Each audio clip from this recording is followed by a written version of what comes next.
There is a moment in every major investigation when the agencies stop agreeing with each other. That moment happened in the Nancy Guthrie case on a Tuesday in March. A county sheriff stood before cameras and told the nation he understood the motive behind the abduction of an 84-year-old woman from her home in Tucson, Arizona. He said he had believed it from the very first morning, from the moment his deputies pulled into the driveway on February 1st and saw something that, in his own words, did not sit well. He said the motive was known. He said the crime was targeted. He said his beliefs had not diminished in 6 weeks of investigation involving hundreds of agents and tens of thousands of tips. Then the Federal Bureau of Investigation, which had quietly taken operational command of the case 3 weeks earlier, declined to confirm a single word of it. That silence, deliberate and precise, is the most important development in this case in 42 days.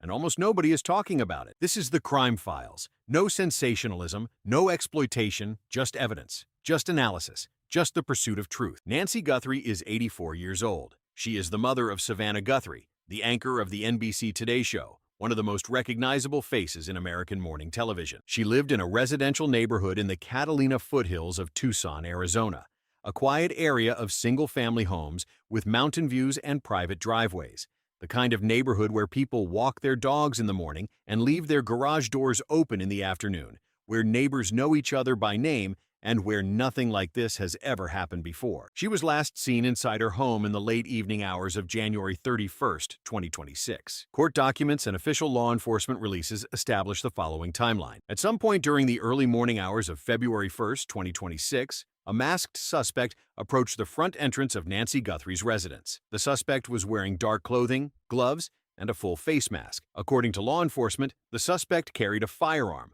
The front doorbell camera captured 44 seconds of footage before it went dark. In those 44 seconds, investigators found the central visual evidence of this case: a figure, a mask, a deliberate approach to the door. At approximately the same time, according to multiple residents who later gave statements to investigators, the neighborhood's internet service experienced an interruption. Security cameras on at least 3 separate properties recorded gaps in their footage during the window of the abduction, an absence that one law enforcement source later described to ABC News as odd, not inexplicable. Not impossible.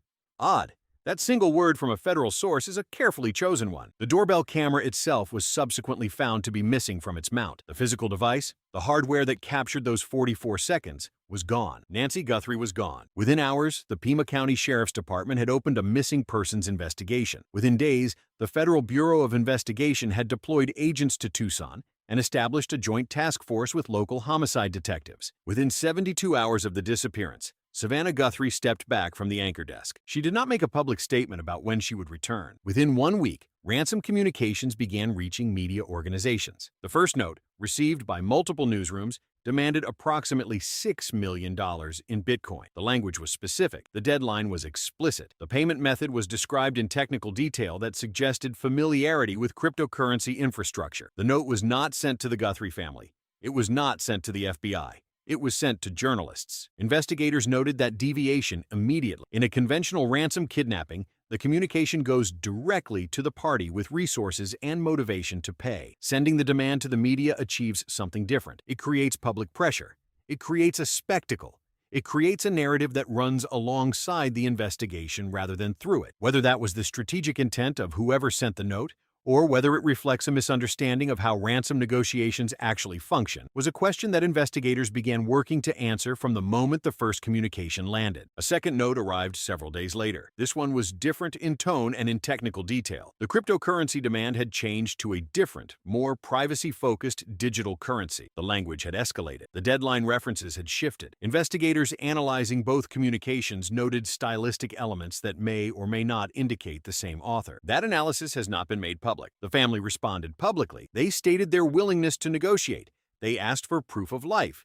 They said they were prepared to pay for Nancy's safe return. No verified proof of life has been provided in 42 days. That fact sits at the center of everything that follows. Now let us establish the investigative picture as it stood at the 42-day mark, because the details matter, and the sequence in which they emerged matters. In the first week, the FBI entered the case formally and began working alongside Pima County investigators. Evidence collection at the primary crime scene was initiated. The doorbell camera footage was recovered not from the physical device, which was missing, but from back-end cloud storage systems maintained by Google, the parent company of the Nest camera products that Nancy Guthrie had installed at her front door. That recovery required a legal process involving federal subpoena authority and Google's cooperation. It produced the 44 seconds that became the core visual evidence. In the second week, the Pima County Sheriff's Department confirmed that investigators had cleared Nancy Guthrie's immediate family members from suspicion. That confirmation, while standard in missing persons investigations, was notable for how quickly it was made public. Law enforcement typically withholds family clearance statements until they are operationally useful. Releasing that information in week 2 signals that the investigative focus had already moved beyond the family and toward an external perpetrator. Also in week 2,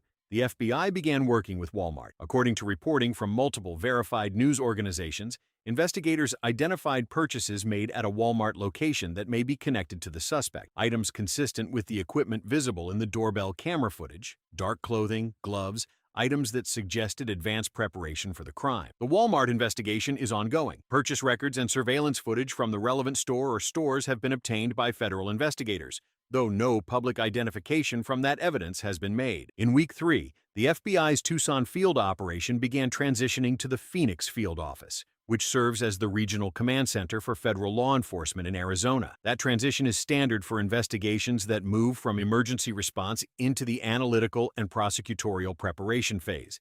It does not mean the Tucson investigation slowed down. It means the investigation scaled up to access the resources available at a major field office that a temporary command post cannot provide. In week 4, a formal joint task force was announced.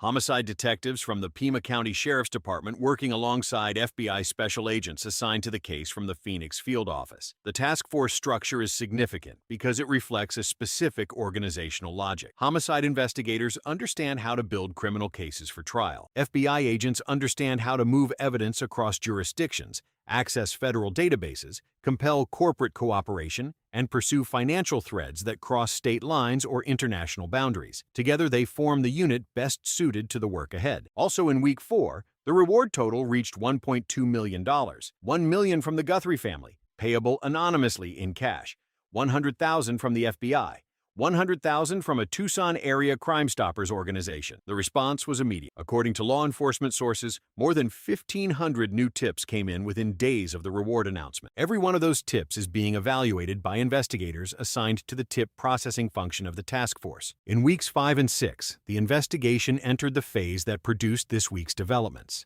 And this is where the disagreement between the sheriff and the federal agency becomes visible to anyone paying close attention. On March 12, 2026, 40 days into the investigation, Pima County Sheriff Chris Nanos sat down with NBC News for a formal interview. What he said in that interview was, by the standards of active federal criminal investigations, remarkable. We believe we know why he did this.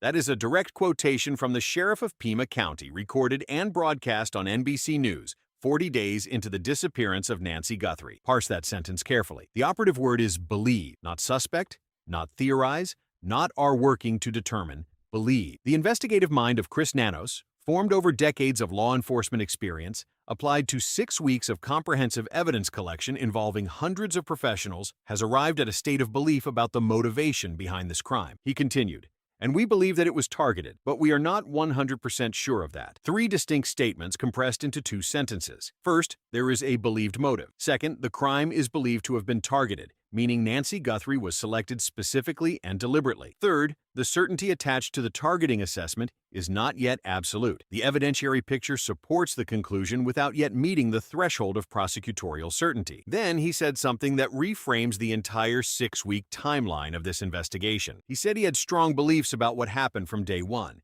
He said those beliefs had not diminished. If the sheriff formed strong beliefs on February 1st, the day Nancy Guthrie disappeared, those beliefs were not the product of weeks of analysis and evidence processing. They were formed at the crime scene itself. Something at that property, something in the arrangement of the scene, in the evidence present or absent, in the way the crime had been executed, communicated a story to an experienced homicide investigator before any laboratory work had been completed, before any tips had been processed, before any surveillance footage had been reviewed. Crime scenes talk. Experienced investigators know how to listen. What the scene said to Chris Nanos on February 1st is what he still believes 42 days later. He will not tell us what it said, and that refusal is itself an investigative act. Now we turn to the federal response. Because the FBI's silence in the face of the sheriff's public motive statement is not neutral. Federal investigators in active cases do not simply allow local officials to characterize an ongoing joint investigation on national television without response unless they have decided at the operational and legal level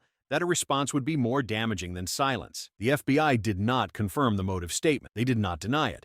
They did not issue a clarifying statement. They did not walk it back through a spokesperson. They said nothing. In the language of federal investigative communication, that silence speaks clearly. It says, "We are aware of what was said. We have assessed it against our operational security requirements and our prosecutorial strategy, and we have determined that the least damaging response available to us is no response at all." That calculation is made when the information that has been made public is accurate enough to be dangerous to the investigation, but not so inaccurate that it requires correction. If the sheriff had said something materially wrong about the motive, the FBI would have been compelled to issue a clarification to protect the integrity of the investigative record. They did not, which means what Nano said is close enough to what investigators actually believe that leaving it on the public record uncorrected is acceptable. What they cannot do is elaborate. They cannot confirm the specific motive without compromising the operational security of the investigation. They cannot identify which evidence supports the targeting conclusion without potentially alerting the suspect to the state of the case against him. They cannot validate the sheriff's framing publicly without creating evidentiary complications in the eventual prosecution. So, they say nothing. And the sheriff, who spent 30 years in law enforcement before this case landed on his desk, knows exactly what federal silence means. He said it anyway. Now let us examine what the evidence can tell us about the range of possible motives, working only from what has been publicly confirmed, and applying the analytical standards of an investigative documentary rather than speculation. The confirmed elements consistent with a financial motive are as follows. 2 ransom communications were received by media organizations. The first demanded approximately $6 million in Bitcoin. The second demanded a different cryptocurrency with enhanced privacy features. Both communications contained specific technical language. Both referenced a deadline. The Guthrie family is publicly associated with substantial resources through Savannah Guthrie's career and professional prominence. The financial calculation embedded in the ransom demands reflects a specific belief or knowledge about the family's capacity to pay a sum of that magnitude. These elements are consistent with a kidnapping motivated primarily by financial gain. The confirmed elements that complicate a purely financial motive are as follows. In 42 days, no verified proof of life has been provided. In a ransom kidnapping where the goal is financial recovery, proof of life is the most essential bargaining element. It is the evidence that the commodity you are holding has value. Withholding proof of life for 6 weeks, while a reward of more than $1 million grows publicly available, is inconsistent with the strategic logic of a kidnapping designed to produce a financial transaction. The ransom communications went to media organizations, not to the family. A financially motivated kidnapper contacts the payer, not the press. Sending demands to journalists generates publicity, but not payment. The deviation from conventional ransom communication protocol either reflects a strategic miscalculation, an unconventional operational design, or a motive that is not primarily financial. The level of technical preparation required to execute this crime, the potential electronic disruption of the neighborhood's camera infrastructure, the jamming equipment if it was used, the prior knowledge of Nancy Guthrie's specific security setup, significantly exceeds what most financially motivated opportunistic kidnappings involve. Planning of this sophistication reflects a substantial investment of time and resources that typically requires motivation beyond a financial calculation alone. These elements are consistent with a motive that is either more personal, more ideological, or more complex than straightforward financial extortion. The confirmed elements consistent with a targeted personal motive are as follows. The sheriff assessed from day one that he believed he knew why. A motive visible in the crime scene itself, before analysis, before tip processing, before laboratory results, is a motive that the physical execution of the crime communicated. Personal motives, grievances, obsessions, vendettas, leave signatures in the way a crime is committed that financial motives sometimes do not. The targeting assessment, even with the qualifier of uncertainty, points toward prior knowledge of Nancy Guthrie specifically, her home, her security system, her schedule, her circumstances. That knowledge is consistent with someone who had prior access to information about her personally, either through a relationship, a professional connection, or extended surveillance. The confirmed elements that complicate a purely personal motive are as follows. The ransom communications, even if strategically unconventional, represent financial demands. A purely personal crime with no financial dimension does not typically generate ransom notes. The presence of the notes means that financial recovery was at least a stated objective of the operation, even if it was not the primary driver. The most analytically honest conclusion is this: the motive picture revealed by the publicly available evidence is genuinely complex. It is consistent with multiple possible explanations. None of them can be confirmed or excluded on the basis of public information alone. What can be said with confidence is that the sheriff believes the motive is known. The FBI's silence does not contradict that belief, and the motive, whatever it is, was visible in the crime scene on February 1st. Let us now address the camera evidence, because the developments that emerged in the 48th hour before this analysis represent a significant addition to the evidentiary picture. Nancy Guthrie's property had multiple security cameras. The front doorbell camera was the one that captured the 44 seconds of footage.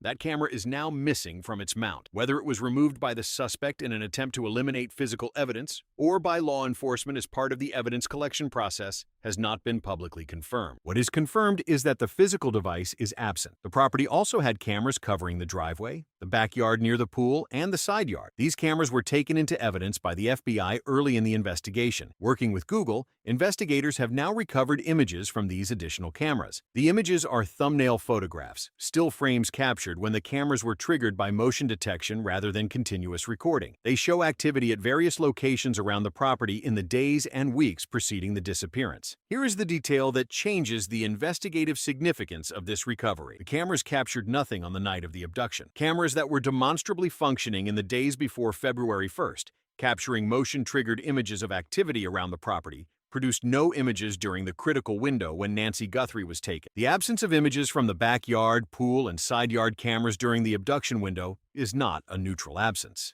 Those cameras were working. Something stopped them from working during the specific period when the crime occurred. And the law enforcement source who described that gap to ABC News used the word odd, which in the careful language of federal investigators communicating with journalists means we do not have an innocent explanation for this, and we are taking it seriously. The range of explanations is knowable, even if the correct one is not yet confirmed. Technical failure is possible. Camera systems experience intermittent outages. Power fluctuations, software errors, connectivity interruptions, all of these can cause recording gaps. A technical failure that coincidentally affected multiple cameras across a property on precisely the night of the abduction would be an extraordinary coincidence. Extraordinary coincidences do occur. They occur rarely enough that experienced investigators do not assume them without evidence. Signal jamming is possible. A device that disrupts wireless communications across a geographic area would affect every Wi-Fi connected camera in that area simultaneously. If such a device was deployed near Nancy Guthrie's property on the night of February 1st,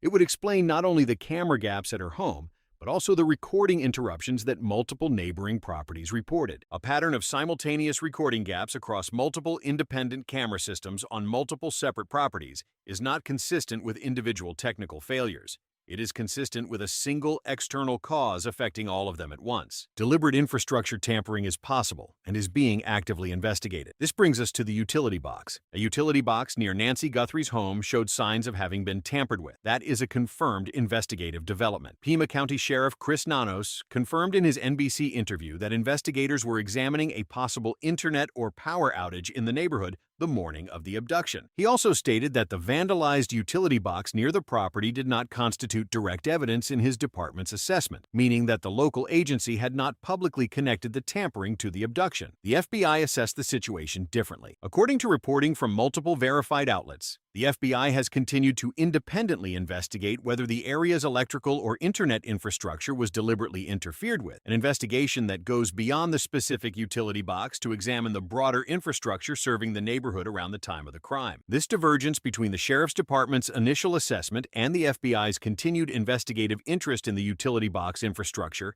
is not a minor discrepancy. It reflects a substantive difference in analytical conclusion between two agencies with different evidence bases, different investigative resources, and different levels of access to the forensic and technical evidence generated by the case. When a federal agency continues to pursue an investigative thread that a local agency has been inclined to set aside, It means the federal agency has assessed that thread as having greater evidentiary potential than the local assessment suggested. The FBI's broader analytical capabilities, their experience with complex criminal operations involving electronic countermeasures, and their access to forensic tools not available to a county sheriff's department may have identified value in the utility box evidence that was not immediately apparent. Physical tampering with utility infrastructure is a traceable act. It requires physical presence at the location. It may leave fingerprints, DNA, tool marks, trace fibers, or other biological evidence on the tampered hardware. Forensic analysis of the utility box could connect a specific individual to the crime in a way that is independent of every other evidence stream in this case. That independence is what makes it valuable. A DNA match from a utility box is not circumstantially connected to the crime. It places a specific person at a specific location at a time relevant to the investigation. The FBI does not investigate utility boxes in missing persons cases because they are bored. They investigate them when they believe the forensic return justifies the resource investment. Now let us address the DNA picture, because the complexity of the biological evidence is the most technically sophisticated aspect of this week's investigative update. Sheriff Nanos confirmed in his NBC interview that investigators remain hopeful that the mixed DNA found at Nancy Guthrie's home will lead them to somebody. The word mixed is forensically precise and analytically significant. Mixed DNA refers to a biological sample containing genetic material from more than one individual. A mixed profile cannot be compared directly against a single reference sample in the way a clean, single-source unknown profile can. It requires a process called probabilistic genotyping, a computational analysis that uses statistical modeling to deconvolute the mixed profile into its component individual contributions. The complexity of that analysis depends on several variables: how many contributors are present in the sample, the relative ratios of each contributor's DNA in the mixture, the quality and quantity of the biological material, the availability of reference samples from known individuals who may legitimately have had their DNA present at the property. A mixed sample with 2 contributors is significantly more tractable than one with 3 or 4. A high-quality sample with strong contributor ratios is more analytically tractable than a degraded or low-quantity sample. The analysis can take weeks to months, depending on complexity, even with the most advanced laboratory systems available to the FBI. The sheriff's statement that investigators remain hopeful the DNA will lead somewhere is the language of an investigator who believes the analysis is producing results. He did not say the DNA was inconclusive. He did not say the analysis had been abandoned. He said hope. That word is chosen carefully. It means the laboratory work is ongoing, the results are not yet final, and the analytical trajectory is positive. The mixed DNA at the crime scene connects directly to the accomplice theory that investigators confirmed in mid-February. Pima County Sheriff's Department spokesperson Angelica Carrillo stated publicly that investigators were examining the possibility that the suspect had an accomplice. That statement has not been walked back or qualified. It remains an active investigative thread. If more than one individual participated in Nancy Guthrie's abduction, as investigators believe is possible, a mixed DNA profile at the scene would be consistent with the physical presence of multiple perpetrators. Deconvoluting that profile to identify each contributor and running those individual profiles against law enforcement databases could produce an identification that breaks this case open. The intersection of the mixed DNA evidence with the accomplice theory with the camera blackout creates an analytically coherent picture. Consider the operational requirements of the crime as confirmed by the public record. Someone approached the front of the property, disabled or bypassed the doorbell camera, and entered the residence while armed. At approximately the same time, the neighborhood's internet infrastructure experienced a disruption that affected security camera systems on multiple properties simultaneously. The utility box near the property showed signs of physical tampering. The timing and simultaneity of these actions, if they were coordinated, require either exceptional individual multitasking capability or the participation of more than one person. The front approach and the infrastructure disruption are operationally distinct tasks that would be more efficiently executed by 2 individuals operating in parallel than by one individual operating sequentially. 2 individuals, mixed DNA, accomplice theory. These elements are consistent with each other. They are also consistent with the level of advanced planning that the confirmed evidence reflects. The equipment purchased at Walmart before the night of February 1st, the dark clothing, gloves, and other items visible in the camera footage and identified through purchase records reflects advanced preparation. You do not assemble the operational kit for a crime of this complexity on the night you commit it. Walmart purchases were made before February 1st. That means a decision had been made, a plan had been developed, Specific equipment had been identified, acquired, and staged. The knowledge of Nancy Guthrie's home security system reflects prior reconnaissance. To approach a residential property and disable or bypass a specific camera at a specific mount location requires knowing in advance that the camera exists, where it is positioned, how it is powered, and what its recording range and trigger sensitivity are. That knowledge does not come from a casual drive-by. It comes from observation, from research, or from a source with prior access to information about the property. The potential deployment of jamming equipment, if that is what caused the neighborhood-wide camera blackout, reflects access to specialized electronic hardware that is not commercially available through ordinary consumer channels. Acquiring that equipment, understanding how to operate it effectively across a residential area, and deploying it in coordination with a simultaneous physical approach to the property reflects a level of operational sophistication that the FBI does not see in opportunistic street crime. They see it in organized criminal operations, in state-sponsored activities, and in highly motivated individuals with access to specialized technical knowledge and resources. What does that tell us about the person or people responsible? It tells us they had time. This crime did not emerge from impulse or acute crisis.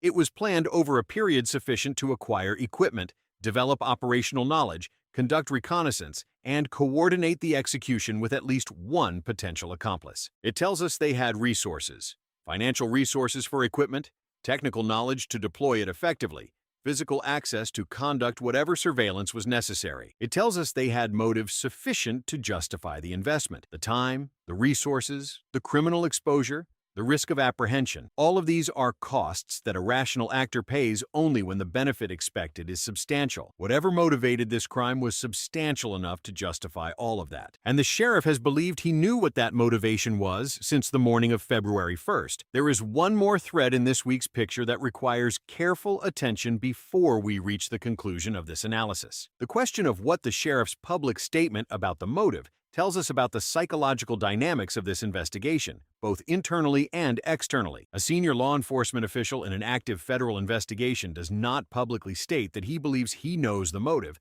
unless he has made a deliberate calculation that saying so serves the investigation more than it damages it. Sheriff Nanos has been working with the FBI on this case since its first week. He understands the operational security implications of public disclosure. He has access to the same legal and prosecutorial guidance that federal investigators apply in major cases. He said it anyway. There are several possible reasons why that calculation came out the way it did. The first is pressure. 6 weeks is a long time in a missing persons case. The family is prominent. The media attention is sustained and intense. The public wants to know that progress is being made. A statement that confirms directional progress without disclosing specific evidence serves that need without materially compromising the investigation. The motive is believed to be known communicates progress without revealing what the motive actually is. The second is strategic communication directed at the suspect. Every statement made publicly in an active investigation is received by the suspect, assuming the suspect is monitoring the media coverage of the case, which experienced investigators assume by default. A sheriff who says publicly that he knows why communicates to whoever took Nancy Guthrie that the investigation is not operating in the dark. The targeting assessment, the motive belief, the day one clarity about what happened. All of this tells the suspect that the investigators are not building from zero. They are building toward him from a direction he may not have anticipated. The third is institutional messaging. The question of Chris Nanos's credibility has been raised publicly in connection with questions about his professional background. By making specific, on-the-record, falsifiable public statements about the investigation's conclusions,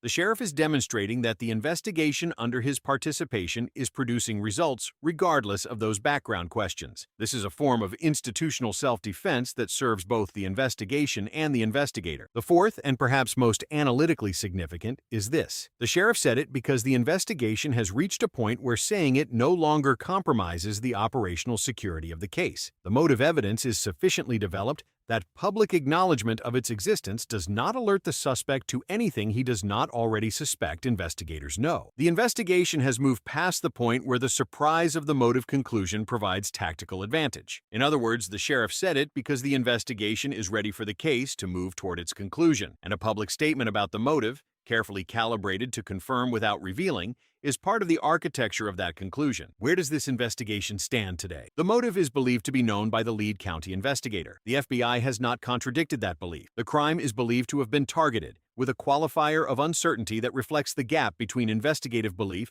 and prosecutorial certainty. The suspect is assessed by the sheriff as capable of committing further criminal acts. The cameras around the property went dark during the abduction window in a way that experienced investigators find anomalous. The utility box near the property shows signs of tampering that the FBI is investigating independently of the local department's initial assessment. The mixed DNA at the crime scene is being processed through probabilistic genotyping with the expectation that it will eventually be actionable for identification. The doorbell camera device itself is missing from its mount. New images have been recovered from the backyard, pool, and side yard cameras covering the days before the abduction. Nothing from the night itself. The accomplice theory remains an active investigative thread. The Walmart purchase records investigation continues. The ring camera vehicle footage from the neighborhood surrounding Nancy Guthrie's home is being analyzed.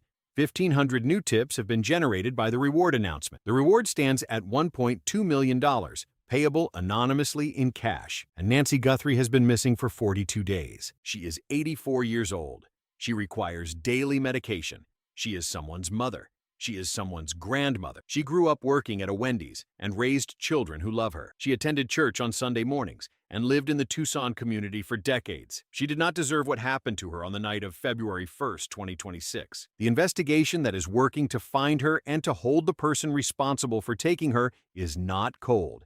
It is not stalled. It is in the most consequential phase of a major federal criminal case, the phase where evidence collected over weeks becomes the prosecutable foundation of accountability. The sheriff knows why. The FBI is building the case. The DNA is being processed. The utility box has been examined. The tips are being evaluated. The reward is waiting. Somewhere in the intersection of all of those threads is the identification that will turn this investigation from evidence collection into an arrest. If you have any information about the disappearance of Nancy Guthrie, anything at all, contact the FBI by calling 1-800-CALL-FBI or by submitting a tip at tips.fbi.gov. Tips can be submitted anonymously. The reward can be paid in cash. Every piece of information matters. This is not just a story about a missing woman. It is a story about what happens when someone plans, prepares, equips, and executes the abduction of an elderly woman from her home in the middle of the night, and then waits to see if anyone is smart enough, thorough enough, and determined enough to find them. 42 days of evidence says the answer is yes. Nancy Guthrie deserves to be found. Her family deserves answers, and the truth that the sheriff believes he already holds deserves to become the public record that holds the person responsible fully and permanently accountable. The search for truth continues. Think about what this crime required in terms of prior knowledge. Not general knowledge, specific knowledge, the kind of knowledge that can only come from sustained, deliberate information gathering about one specific person in one specific location. The suspect knew which camera was at the front door. Not that there was a camera at the front door. Which camera? How it was mounted, what angle it covered, whether it had backup cloud storage. The suspect moved to disable it in a specific way that suggests familiarity with how that type of device operates. The 44 seconds of footage that survived did so, because the suspect did not know about the back-end cloud synchronization that captured it before the connection was cut. That gap in the suspect's knowledge is analytically significant. It tells us that whoever planned this crime had specific but not complete knowledge of the security infrastructure, detailed enough to disable the physical device, not detailed enough to prevent the cloud capture. What kind of reconnaissance produces that specific level of knowledge? Extended observation of the property could establish which camera models are in use, where they are positioned, and approximately what their coverage areas are. Someone who spent time watching the property from a distance, noting package deliveries, visitor patterns, the homeowner's daily schedule, the timing of neighborhood activity, could accumulate that level of operational intelligence over days or weeks. A source with professional access to the property could provide more detailed information. Contractors, service technicians, delivery personnel, anyone whose work legitimately brought them to the address could have observed the security setup at closer range. A source with access to publicly available information about the property could provide the foundation. Real estate records, utility account information, publicly visible images from satellite mapping services, all of these can be aggregated by a determined researcher to build a preliminary picture of a residential property's layout and security setup. The FBI is almost certainly working all of these angles simultaneously. They are looking for who observed the property before February 1st. They are looking for who had professional access to the address in the weeks or months preceding the crime. They are looking for who searched for information about the property through online channels that leave traceable records. This is the investigative work that does not generate public statements. It is the slow, methodical accumulation of data points that eventually coalesces into the identification of a suspect. It is happening. It is not visible in the public record, but the sheriff's confidence that the motive is known from day one reflects that work's direction even before it is complete. Now consider the ransom notes from a forensic linguistics perspective, because the communications sent to media organizations are themselves evidence, and evidence that has been in investigative hands since the first week of February. Forensic linguists analyze written communications for patterns that can help identify the author: vocabulary range, sentence structure, error patterns, punctuation habits, cultural and regional language markers, the specific technical terminology used to describe the cryptocurrency payment mechanisms, the cadence and tone of the threat language. All of these elements can be analyzed, compared against known writing samples, and used to develop a profile of the author's educational background, regional origin, age range, and in some cases their specific identity when comparison samples are available. The FBI has forensic linguistics capabilities that are among the most sophisticated in any law enforcement agency in the world. They have been analyzing the ransom communications since the day they were received. The results of that analysis have not been made public, but the existence and depth of that analytical capability means that by week 6, investigators have almost certainly developed a substantive linguistic profile of whoever authored the notes, and are working to match that profile against specific individuals. The shift in cryptocurrency from Bitcoin to a more privacy-focused currency between the first and second note is itself analytically interesting. Bitcoin, while distributed and pseudonymous, leaves a traceable record on its public blockchain. Every transaction is permanently recorded and can potentially be traced by investigators with the right tools and legal authority. The pivot to a different, more privacy-focused cryptocurrency in the second note suggests that whoever sent it either received feedback about the traceability of Bitcoin or had second thoughts about their original payment specification. That pivot is consistent with someone who is learning as they go, who is not a fully seasoned criminal with deep experience in ransom operations, but who has enough technical awareness to adjust their approach when they identify a potential vulnerability. That profile of limited but present technical sophistication appears consistently across multiple elements of this crime. Sophisticated enough to plan the approach and acquire the equipment. Not sophisticated enough to eliminate the cloud backup footage. Sophisticated enough to request a cryptocurrency payment. And not sophisticated enough to maintain consistent payment specifications across both communications. Sophisticated enough to create a neighborhood-wide camera disruption. Not sophisticated enough to anticipate the forensic value of the utility box they tampered with. This profile is analytically useful. It describes someone operating at the boundary of their competence, someone who planned extensively but who has never committed a crime of this complexity before, or who committed it without access to the guidance of experienced criminal infrastructure. That boundary between planning and execution is where mistakes are made, and every mistake is a thread that investigators can pull. Let us now address the Pacemaker signal thread, because it is one of the most unusual investigative elements in this case, and one that has received less analytical attention than its potential significance warrants. Nancy Guthrie has a cardiac pacemaker. Pacemakers transmit real-time data about heart rhythm, battery status, and device function to remote monitoring systems. This data transmission capability, designed for clinical purposes, creates a potential investigative tool. If Nancy Guthrie's pacemaker is functioning and transmitting, the signal it produces could potentially be detected by investigators using specialized equipment designed to locate pacemaker transmissions within a geographic area. This is not a theoretical capability. Law enforcement has used pacemaker data in criminal investigations before, most notably to contradict a suspect's alibi by showing that their cardiac rhythm data did not match their claimed account of their activities. The application to a missing persons case, using pacemaker signal detection to locate a living person, is less established in the public record, but the investigative logic is sound. Investigators are reportedly aware of this possibility. The technical challenge is significant. Pacemaker signals are low-power transmissions designed to reach a clinic's remote monitoring system, not to broadcast across a geographic area detectable by a search operation. The detection range of such a signal in a real-world environment, where buildings, terrain, and electromagnetic interference create obstacles, is limited. But in a case where the stakes are an 84-year-old woman who requires daily medication and whose physical condition after more than 40 days of captivity is an urgent concern, limited is not the same as zero. Every investigative thread with any potential value is being worked. The pacemaker thread is no different, and if it produces a result, it will be the kind of result that no amount of planning or operational security by the suspect could have anticipated, because the signal comes from inside the victim herself. Now let us look at the financial architecture of this investigation, because the reward structure and the tip economy that it generates are not simply a humanitarian gesture.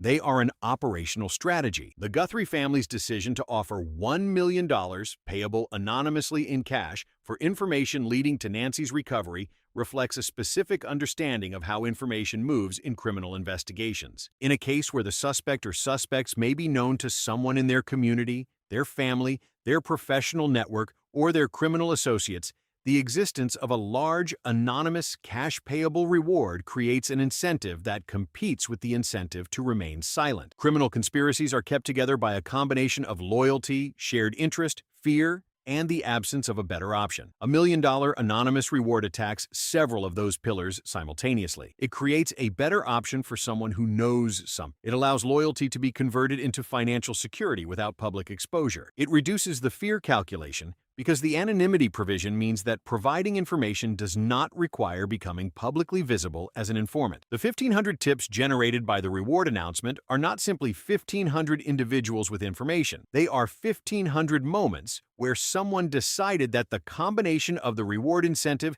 and their own conscience was sufficient to overcome whatever reluctance they might have had about coming forward. Investigators know that in a pool of 1,500 tips, the proportion of highly credible, actionable information is small. But in a case of this complexity, a single credible tip from someone with genuine inside knowledge can provide the thread that unravels the rest. The reward structure also serves a communication function directed at a potential accomplice. If a second person was involved in this crime, that person has been living with the weight of what they participated in for 42 days. Every media report about the investigation, every statement from Savannah Guthrie on national television, every development in the evidence picture is a reminder of the exposure they face. The accumulating pressure of a federal investigation that is building toward an identification, combined with the existence of an anonymous cash reward available to anyone who provides actionable information, creates a specific psychological environment for someone who is not the primary perpetrator. That person is the target of Savannah Guthrie's public appeals as well. "If you have been waiting," she said, "if you are not sure, let this be your sign." Those words are not addressed to the general public. They are addressed to one specific category of person,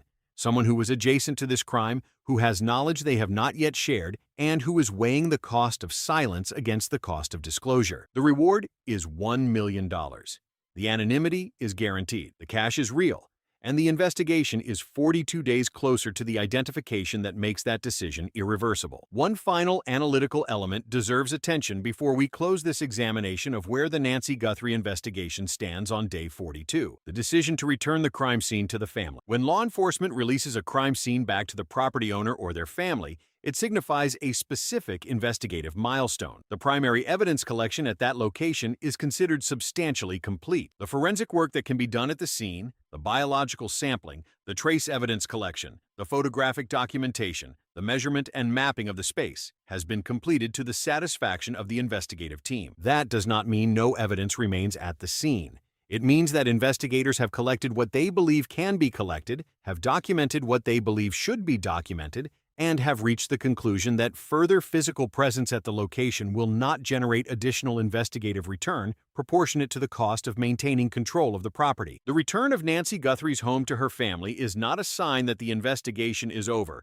or that the scene has yielded all it can. It is a sign that the investigation has moved past the scene collection phase into the analysis phase. The evidence is in the laboratory. The footage is being reviewed. The records are being processed. The tips are being evaluated. The DNA is being analyzed. The crime scene has given what it has to give. The rest of the investigation now happens in offices, laboratories, databases, and interview rooms.